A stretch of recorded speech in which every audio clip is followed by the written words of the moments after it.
కాదుగా నేను నది వరద తెలుసు కదా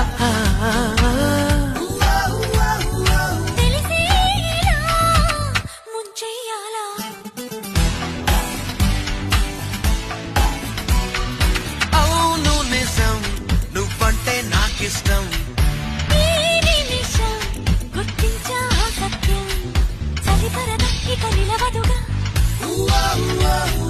తెలుసు కదా